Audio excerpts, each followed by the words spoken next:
하나님 아버지, 복된 추석 연휴를 보내게 하여 주시고 또 늘 하나님과 함께하는 기쁨 가운데 살아갈 수 있게 하여 주심을 감사를 드리옵나이다.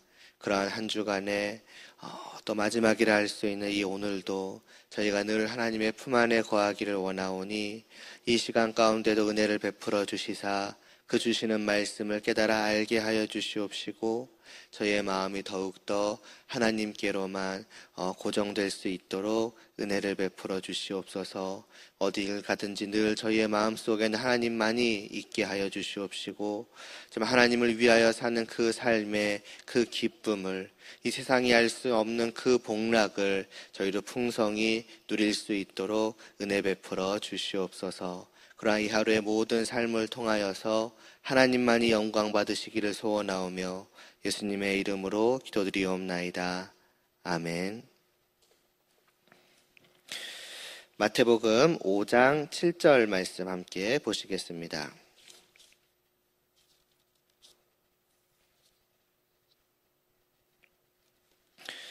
마태복음 5장 7절입니다.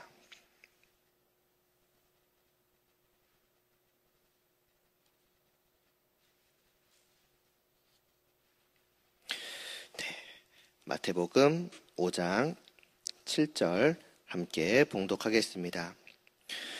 긍휼히 여기는 자는 복이 있나니 그들이 긍휼히 여김을 받을 것이미요. 아멘. 그래서 이 앞에서는 이제 팔복 중에서 이제 네 가지를 보았습니다. 우리가 처음 하나님과 이제 만남을 생각을 해 보면은 거기서 한편으로는 하나님의 영광으로 말미암아 황홀할 수 있겠지만은 그러나 또 한편으로는 그 하나님의 눈부신 빛 앞에서 우리의 죄악된 모습을 깨달아 알게 되고 그래서 이보다 더 비참할 수 없게 되는 것이라고 이제 말씀을 드렸던 것 같습니다. 그래서 이러한 사람은 자기의 그 심령에, 자기의 영혼에 이제 가난함을 깨닫게 되는 것이죠. 하나님께로 나아가기를 원하지만은 자기 안에 하나님께로 나아갈 만한 것이 전혀 없음을 깨달아 알게 되고 또 심지어는 이제부터 내가 하나님께로 나아갈 만한 그 무언가를, 곧 의죠. 그것을 얻을 수 있겠는가를 생각을 해보아도 이미 죄악된 나에게는 그러한 것이 불가능함을 깨닫게 되니 참으로 애통할 수밖에 없고 그래서 온유한 자가 될 수밖에 없다 하였습니다. 곧 정말 마치 거지와 같은 심정으로 다른 사람의 그 은혜를 구하지 않으면 살아갈 수 없는 그러한 자의 심정으로 나에게 의를 주실 것을 이제 찾는 그리고 구하는 이제 그러한 심령인 것이지요.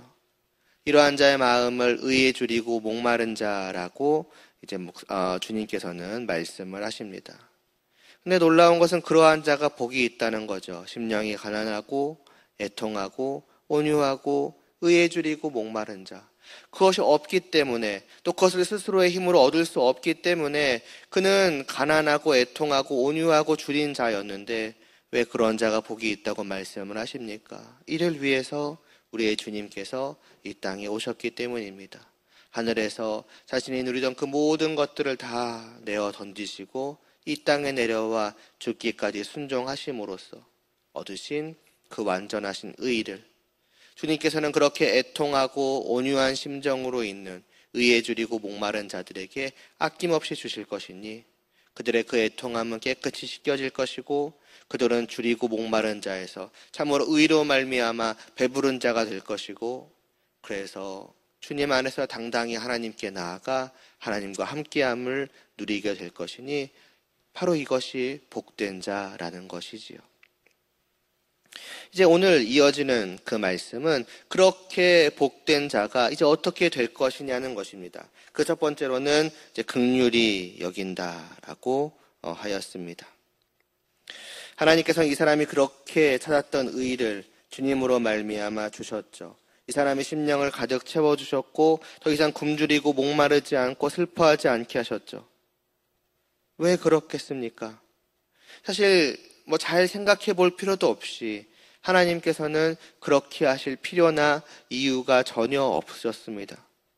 우리는 스스로 죄를 지어서 모든 것을 잃어버린 사람이었습니다. 다 자기의 잘못입니다. 그대로 그 비참한 가운데 내버려 두신다 한들 아무런 문제가 없으며 그 비참한 가운데에서 영원한 심판을 받게 하신다 한들 하나님께 돌려줘야 될 것은 오직 참으로 의로우시다라고 하는 찬사일 것입니다.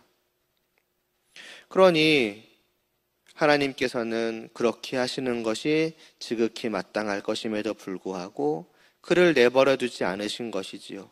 그에게 의의를 주셨고 하나님과 함께 할 수 있게 하셨습니다. 그것도 그냥 하신 것이 아니라, 그냥 의의를 주신 것이 아니라 자신의 아들을 죽기까지 하심으로써 그 생명으로 말미암아서 의의를 주신 것입니다.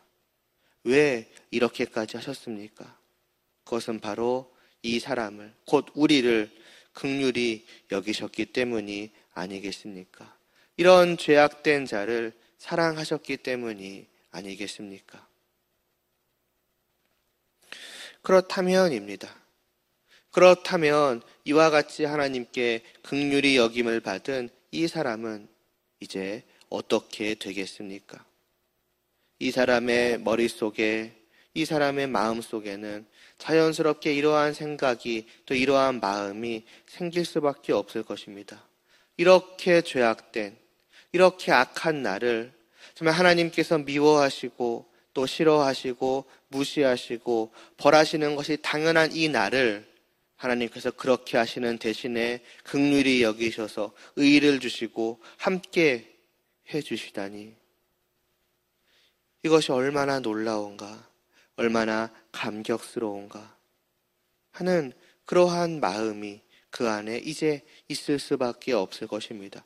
그 안에 다른 무엇이 있을 수가 있겠습니까? 가장 큰 것이 하나님을 상실함으로 말미암은 비참함이었고 그것을 하나님께서 긍휼함으로 말미암아서 건져주셨는데요. 그의 마음속에, 그의 생각 속에 이제 다른 것이 있는 것이 아니라 오직 하나님께서 나를 긍휼히 여겨주심으로 말미암은 그 감사와 감격과 기쁨만이 있을 것입니다. 그리고 이러한 생각, 이러한 마음은 이제 자연스럽게 어떠한 마음과 어떠한 생각으로 연결될 것인가? 바로 이제부터는 나도 그렇게 해야겠다라는 그러한 마음, 생각, 곧 나 또한 하나님께서 나에게 그러하셨던 것처럼 다른 사람을 긍휼히 여겨야겠다라는 그러한 마음이 생겨나게 될 것입니다. 이전에는 나의 머릿속에는 그러한 것이 없었습니다. 내 마음속에는 다른 사람을 사랑하고 불쌍하게 여기는 그러한 마음이 없었습니다. 그런데 하나님이 나를 그렇게 해주시는 것을 경험하고 나니 비로소 그러한 생각이나 또 그러한 마음이 드는 것이지요. 물론 이러한 말씀을 들을 때 우리는 이렇게 생각할지도 모르겠습니다. 나는 하나님을 몰랐을 때에도 다른 사람을 사랑했었는데, 나는 다른 사람들을 불쌍히 여겼었는데, 친절하게 대해줬었는데, 나는 원래 그랬었는데 라고 말입니다. 그러나 다시 한번 잘 생각을 해보시기를 바랍니다. 우리가 사랑하고 좋아하고 또 친절하게 잘 대해줬던 그러한 사람들은 어떠한 사람입니까?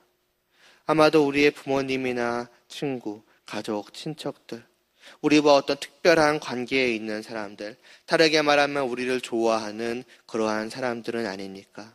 다르게 말하면 사랑할 만한 사람, 긍휼히 여길 만한 사람 말입니다. 그러나 그것은 당연한 일입니다. 마태복음 5장 45절 46절에서 주님은 말씀하십니다. 너희가 너희를 사랑하는 자를 사랑하면 무슨 삭시 있으리요, 상이 있으리요, 세리도 이같이 아니하느냐. 또 너희가 너희 형제에게만 무난하면 남보다 더하는 것이 무엇이냐. 이방인들도 이같이 아니하느냐라고요. 우리를 사랑하는 사람을 사랑하는 것은 특별한 일이 아니라는 것이지요. 우리가 어떠한 관계에 있는 사람들을 좋아하고 잘 대해주는 것은 누구나 할 수 있는 일이라는 것입니다. 그것은 악한 사람들이라고 할지라도 그렇게 하는 것이지요. 그러나 여기서 말하는 긍휼히 여긴다라는 것은 그 정도가 아니지 않습니까? 내 안에 이제 생겨나게 된 어떤 생각과 마음은 그 정도가 아니지 않습니까? 주님은 또 말씀하십니다. 나는 너희에게 이르노니 너희 원수를 사랑하며 너희를 박해하는 자를 위하여 기도하라고 말입니다. 하나님으로 인해서 내 안에 생겨난 긍휼히 여기는 마음이란 나를 미워하고 공격하며 말하자면 나의 대적과도 같은 사람. 그래서 원래대로라면 내가 싫어하고 미워할 수밖에 없었던 그러한 사람까지도 긍휼히 여기고 불쌍히 여기고 용서해주고 잘 대해주고자 하는 그러한 마음이라는 것입니다. 어떻게 그럴 수가 있겠습니까? 나를 싫어하면 나도 싫어하는 것이 당연하고 나를 미워하고 공격하면 나도 같이 미워하고 공격하는 것이 당연한 것 아니겠습니까? 어떻게 그러한 사람을 사랑하고 또 긍휼히 여길 수 있겠습니까? 그런데 성도는 그럴 수 있다는 것입니다. 앞에서 3절부터 6절까지 해서 보았던 그 복된 사람은 그렇게 될 수 있다는 것입니다. 또 그렇게 해보려고 노력하게 되는 것입니다. 왜입니까? 다시 거듭 말씀드리지만 하나님께서 나를 긍휼히 여겨주셨기 때문입니다. 하나님을 미워하고 하나님을 공격하던 나를, 하나님께 죄를 짓고 악하게만 살아왔던 오직 더러움으로만 가득 찬 이 나를 긍휼히 여겨주시는 것을 내가 경험하였기 때문입니다. 그래서 감격하고 감동하게 되었기 때문입니다. 심지어는 더 나아가서 그 긍휼히 여기는 정도 자체도 전혀 달라졌습니다. 우리는 또 생각할 수 있습니다. 나의 대적이 아니더라도 불쌍한 사람을 보면은 나도 그들을 불쌍히 여겼고 그들을 돕고자 하였더라고. 그러한 긍휼은 나도 갖고 있었더라고. 그러나 하나님으로 말미암아 생기게 된 이 긍휼은 훨씬 더 나아가는 것입니다. 이 긍휼의 정도 자체도 더 깊은 것입니다. 자신의 아들을 내어줄 정도로까지 우리를 긍휼히 사랑하시는 그러한 긍휼과 그러한 사랑이 우리에게 있었겠는가? 분명 그 정도는 아니었을 것입니다. 그러나 이제는 우리는 적어도 그렇게까지 설령할지는 못할지라도 가능하다면 내가 거기까지 긍휼히 여기고 싶다라는 그러한 마음까지도 생겨나게 되는 것입니다. 왜냐하면 그것이 진실된 긍휼이라는 것을, 내가 이전까지 다른 사람에게 행해왔던 그러한 긍휼은 정말 껍데기라고 말하기도 부끄러울 정도에 불과했다라는 것을 하나님 앞에서 깨달아 알게 되었으니까요. 나도 하나님께서 나를 긍휼히 여겨주신 것처럼 그렇게 다른 사람들을 긍휼히 여기고 싶다. 그렇게 긍휼히 여기게 되었으면 좋겠다. 그러한 마음이 생기게 된다라는 것입니다.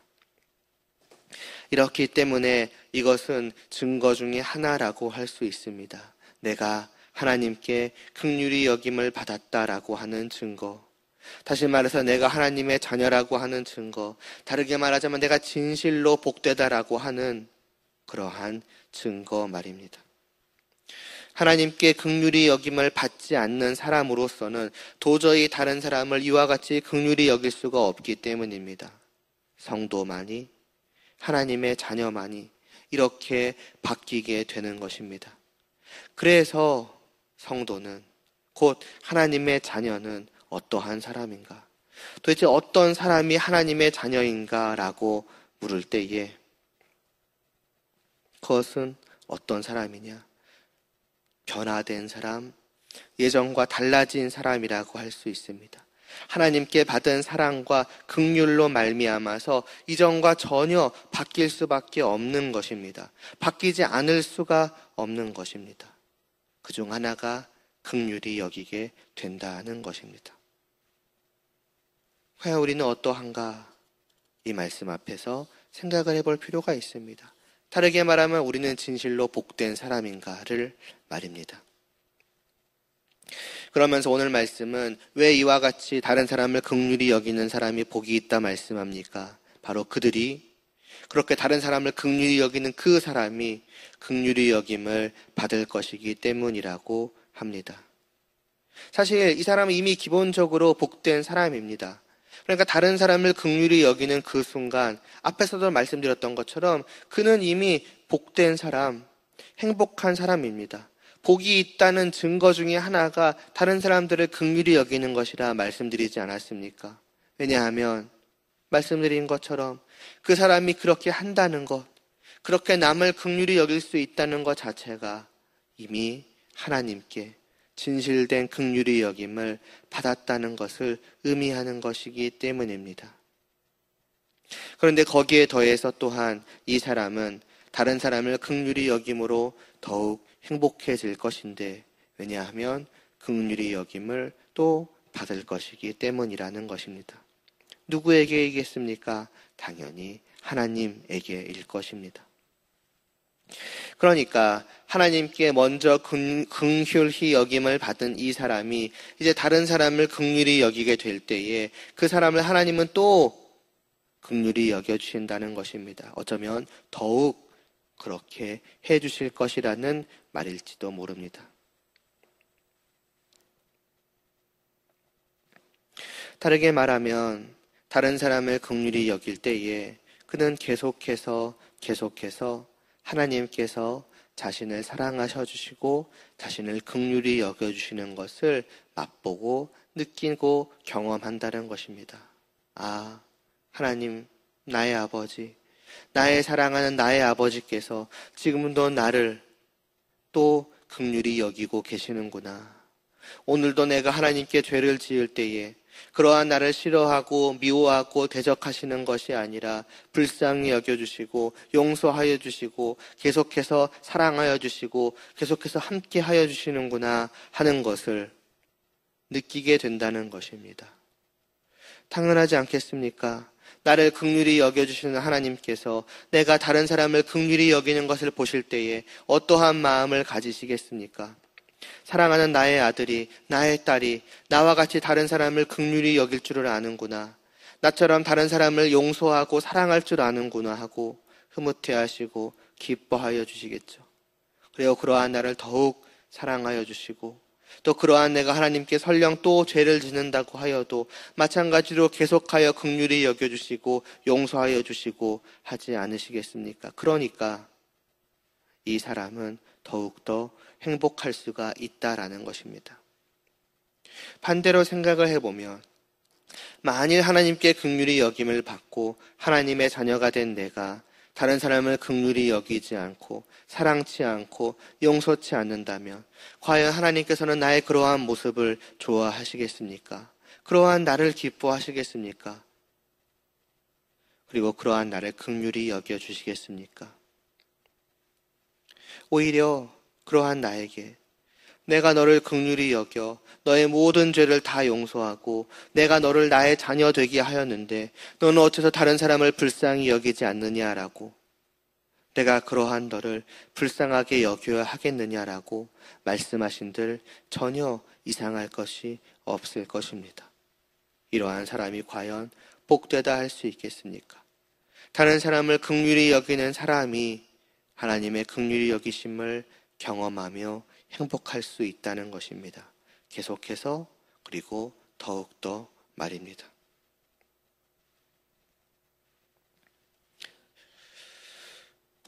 이것이 성도에게 나타나는 중요한 변화 중 하나입니다. 다르게 말하면 이것이 성도가 되었다라고 하는 증거 중에 하나입니다. 이제 다시 이 세상 가운데 우리가 어떻게 살아가야 되겠습니까? 단순히 이것이 증거이기 때문에 긍휼히 여겨야지가 아닙니다. 이것이 없으면 내가 하나님의 자녀라는 증거가 없는 것이니 안 되지 않는가? 나는 어떻게든 증거를 가져야지 해서 되는 것이 아닙니다. 그저 어떤 면에서는 자연스럽게 하나님의 긍휼히 여기심을 맛보았기 때문에 나의 아버지께서 나를 이렇게까지 이 죄악된 나를, 이 비참한 나를 긍휼히 여겨주셨거늘 내가 어찌 다른 사람들을 긍휼히 여기지 않을 수 있겠는가? 이 하루를 살아갈 때에 나는 반드시 그렇게 해야겠다, 그렇게 살아가 보고자 애써야겠다 하는 마음과 의지가 어찌 보면은 샘솟아 나오는 것입니다. 자연스럽게 말이지요. 그러한 우리가 이 하루를 살아가는 것입니다. 수많은 사람들을 만날 것이고 또 수많은 사람들과 여러 가지 경험을 하게 될 것입니다. 그러나 그 모든 상황 속에서 우리 안에 반드시 있어야 될 한 가지는 곧 하나님이 나에게 그러하신 것처럼 긍휼히 여기는 그 마음, 그 마음으로 살아가는 것임을 우리가 잊지 않을 수 있기를 바랍니다. 그래서 우리로 말미암아서 우리의 아버지의 긍휼하심이 다른 사람들한테 전해짐으로써 우리가 믿는 나의 아버지, 나의 하나님이 바로 저런 분이시구나.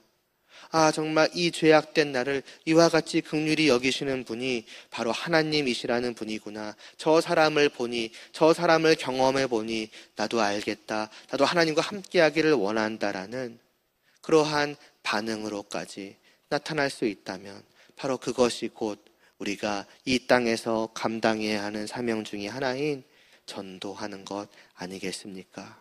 우리를 통해서 이 하루도 하나님이 알려지고 하나님께 영광 올려드려짐이 더욱더 가득해질 수 있기를 소원하며 기도드리겠습니다.